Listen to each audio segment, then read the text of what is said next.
Everyone, কেমন আছো তোমরা? আশা করছি ভালো আছো।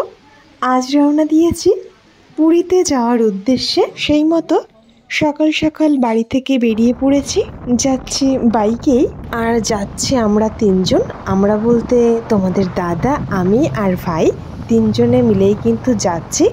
আর বাইকে করেই যাব, যেহেতু খুব বেশি দূরে না, তাই কিন্তু ওরা বাইকেই যেতে চাইলো। তা সেই মতো কিন্তু বেরিয়ে পড়েছি, আর বেশ খানিকটা দূরই এগিয়ে এসেছি। আর যেতে যেতেই দেখলাম আখের রস দাঁড়িয়ে আছে, তাই ভাবলাম কিছুটা আখের রস খেয়ে নিলে এনার্জিটাও বেড়ে যাবে আর রেস্টও হয়ে যাবে। সেই মতো আমরা দাঁড়িয়ে পড়লাম আর তিনজনেই আখের রস খেয়ে নিলাম। এখানের পরিবেশটা খুব সুন্দর ছিল, একটু রেস্টও হয়ে গেল বেশ। সামনে একদমই ফাঁকা, আর ফুল গাছও দেখলাম লাগানো রয়েছে। ওখানে রজনীগন্ধার বাগান ছিল, তো ভালো করে তোমাদের দেখাতে পারলাম না। 5 থেকে 10 মিনিট মতো দাঁড়িয়ে আবার বাইকে উঠে পড়েছি। তো যেতে যেতেই সামনে বেঁধে গেল রাজবাড়ি, আর বেশ বড় একটা মেলা। তাই ভাবলাম একটু ঘুরে দেখাই যাক, যেহেতু একদম পাশ দিয়েই যাওয়া হচ্ছে। তো ভিতরের দিকে ঢুকে পড়েছি, আর দেখতেই পারছো মেলাটা কতটা বড়। তবে টাইমটা যেহেতু দুপুরবেলায় ছিল, তাই কিন্তু দোকানপাট প্রায় সবই বন্ধ। তবে দু একটা দোকান দেখলাম খোলা রয়েছে। ঠাকুরের জিনিসপত্রের দোকানগুলো একটু খোলা ছিল। দেখো এখানে আমরা দাঁড়িয়ে পড়েছি, আর সামনেই ছিল রাজবাড়ির সেই বড় গেটটা। দেখতেই পারছো ঠিক ওই সামনের গেটটাই হলো রাজবাড়ির গেট। চলো সামনের দিকে যাই, এবং গেটের সামনের টুকু তো দেখা যাবে। যেহেতু গেটটা সেই টাইমে বন্ধ ছিল, তাই ভিতরটা তো ঘোরা যাবে না, তবে আশপাশ এবং সামনেটা দেখা যাবে। তো সেই মতে গেটের সামনে কিছুক্ষণ দাঁড়িয়ে দেখে আবারও ব্যাক করে চলে এলাম। সামনে কিন্তু আরও অনেক দোকানপাট রয়েছে, আর সামনের দিকে এগিয়ে দেখলাম কয়েকটা দোকান খোলা ছিল, তবে সে ঠাকুরের জিনিসপত্রগুলোর দোকান ছিল। তো সেই মতো আশপাশটা একটু ঘুরে আমরা ব্যাক করে চলে এলাম। আমি পুরীতে এই ফার্স্ট টাইমই যাচ্ছি, এর আগে আমার যাওয়া হয়নি। তবে এতটা ভালো লেগেছে, আবারও মনের মধ্যে যাওয়ার ইচ্ছা রয়ে গেল।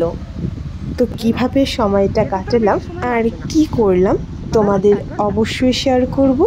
চলো পৌঁছানো যাক। তো আবারও রওনা দিয়েছি, আর কৃষ্ণনগর থেকে মায়াপুর দূরত্ব খুব বেশি নয়, টাইমটাও আধা ঘন্টা থেকে 40 মিনিট মতো লাগে। তো বাইকে যেতে কিন্তু খুব বেশি সময় লাগে না। একদম হাই রোডে উঠে পড়েছি, আর দূরত্ব খুব বেশি নেই। সেই মতো একদম কাছাকাছি চলে এসেছি। আর মায়াপুরে একটা জিনিস খেয়াল করলাম, ভুট্টার চাষ খুব পরিমাণে হয়। মাঠ ভর্তি ছিল ভুট্টা, এবং রাস্তা ভর্তি ভুট্টা। তো দেখো আমরা কিন্তু একদম মায়াপুরের কাছে চলে এসেছি, আর ভুট্টা দেখতেই পারছো সারা রাস্তা দেখি এইরকম ভাবেই কিন্তু ভুট্টা রয়েছে। আর মাঠেও প্রচুর পরিমাণে ভুট্টার চাষ। তবে একটা জিনিস, আমরা কিন্তু মায়াপুরে এসেছি একদিনের জন্য মাত্র থাকার জন্য। ছুটি খুবই কম পাওয়া যায়, আর এই টাইমে একদিনের থাকার ইচ্ছা নিয়েই আমরা এলাম বাইকে করে। আর একটা রাতের যেহেতু ব্যাপার, রুমটাও ভাড়া করা হয়নি। 2টো রুম আমাদের লাগবে এক রাতের জন্য। সেই মতো প্রথমেই আমরা কিন্তু মন্দিরের সামনে চলে এলাম, আর এই রুম ভাড়া করতে টাইম লেগেছে আধা ঘন্টা থেকে 40 মিনিট মিনিমাম, তার থেকেও হয়তো বেশি। কারণ সাইডে যে রুমগুলো ছিল সেগুলো একদমই বুক ছিল। তো বেশ খানিকক্ষণ দাঁড়ানোর পরে রুমটা পাওয়া গেছে, আর ঘরেও পৌঁছে গেছি। ঘরে পৌঁছে ফ্রেশ হয়ে খেয়ে দিয়ে রুমে এলাম। তো দুপুরবেলায় খেয়ে এখন রুমে এলাম। আর মন্দিরের মধ্যেই কিন্তু সুন্দর খাওয়ার ব্যবস্থা রয়েছে। তো সেখান থেকেই দুপুরে খাওয়া দাওয়া করে বিকাল টাইমটা একটু রেস্ট নিয়ে আমরা কিন্তু বেরিয়ে পড়েছি।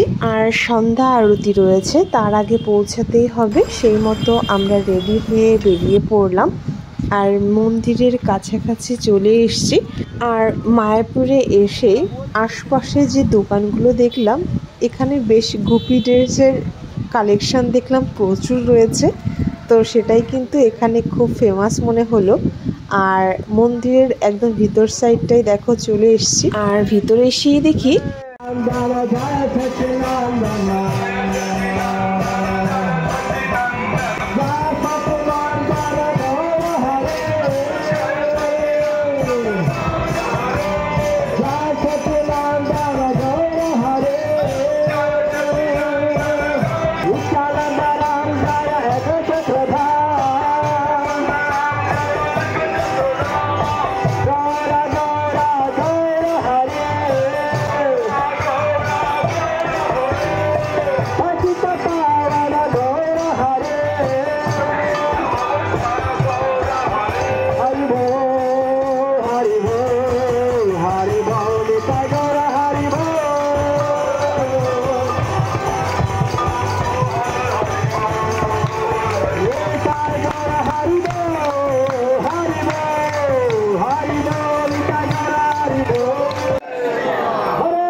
খুবই সুন্দর একটা মুহূর্ত সামনে এলো। এখানে কিছু সময় দাঁড়িয়ে সামনে এগিয়ে এসেছি, আর এগিয়েই শুনি জুতো এবং ফোন ভিতরে নেওয়া যাবে না। তো সেই মতো বাইরে এক জায়গায় রেখে আমরা ভিতরে ঢুকে পড়েছিলাম। আর সন্ধ্যা আরতি খুব ভালো কাটলো, সেটা তোমাদের শেয়ার করতে পারলাম না, খুবই দুঃখিত। আর ভীষণ ভালো লেগেছে, একদম বলে বোঝানোর মতো না। 6টা থেকে 8:30 9টা পর্যন্ত আমরা কিন্তু মন্দিরের মধ্যে কাটিয়েছি, আর ভীষণ ভালো মুহূর্ত কাটিয়েছি।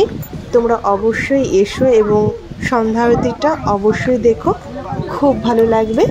ওখান থেকে বেরিয়ে একটা গীতা কিনেছি হাতে, তোমরা দেখতেই পারছো।